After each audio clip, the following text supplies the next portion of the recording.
Hello, I previously submitted a movie on how to submit a GAR using an iPhone or Android app in a minute or so. This is a longer version which takes its time. Here we see the loading up of the Android app and the screens that come up. You have to make sure the data is up to date.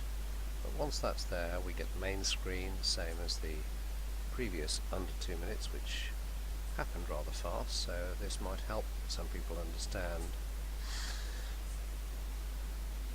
Along the bottom there are 4 tabs. The first tab is the menu, the second and third and fourth tab are the 3 pages of the GAR. We're looking at the passenger tab. Back to the main menu. Okay, we can go into utilities and we can go into configuration, and there we have the onlinegar.com account, and below it we can see the default aircraft data, and all of that can be saved. It's a one-stop shop, and we go back to the main menu. Now we move on to operations, and we have to fill in all of that. It's easy, you just press load default and all of that information is filled in. Now fill in the journey, and you can choose from a list, or it's much easier to enter your destination. There we go, EGHH is Bournemouth. Now we're going to type in where from, EGJB, which is Guernsey. Now I click on the date and I select today's date. I click on time and I wind the clock back to my departure time, which is 1700. It shows you UTC now. Just to remind you, this should be UTC. Now I click on my time en route, 1 hour. And that's it for the journey. Now I have to add passengers and crew. Now there's quite a lot to fill in. The authorities require us to put details of nationality and passport expiry date. It's much easier to record all your details in your contacts, which is why the app has to have access to your contacts. There it has filled all the details in of the passport number and automatically filled all the other fields in. So all I have to do now is save. And there we have it. John Murray is the pilot. Okay, so I'm now ready to send. I can review it, scroll through the review content. Departure's correct.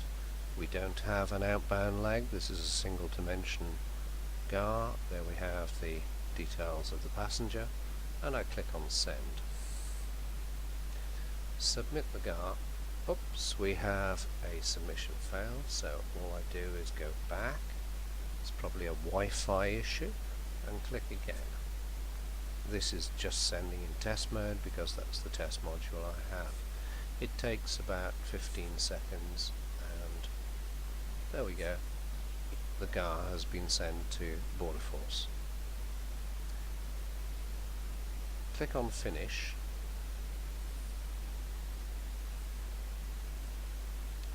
And to see the GAR that I've submitted, I click on Manage GARs, and there at the top is M1234, departing at 1700 on the 30th of August. Here I'm given an option of cancelling it, or I've just decided I need to go at a different time, so I go down and select Send an Amendment.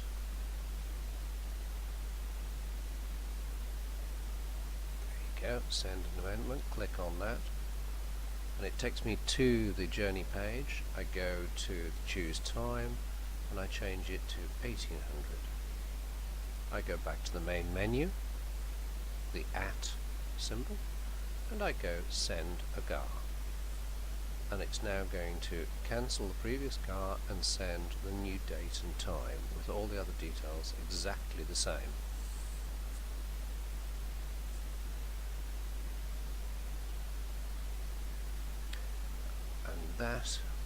has been successful, so I click on Finish. I go to Manage GARs, and there you can see that the previous one at 1700 M1234 has been cancelled and the new one has been instated.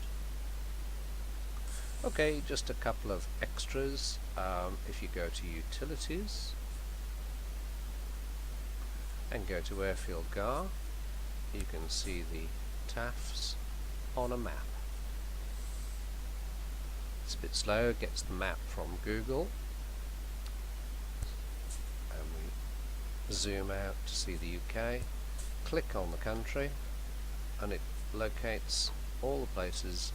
Blue is VFR, green is marginal VFR, and if you click on any one it'll give you details of the airport, and you can see from the buttons you can get TAFs and NOTAMs as well. Okay, I think that's about it for a quick introduction to the main changes. Thanks a lot, cheers.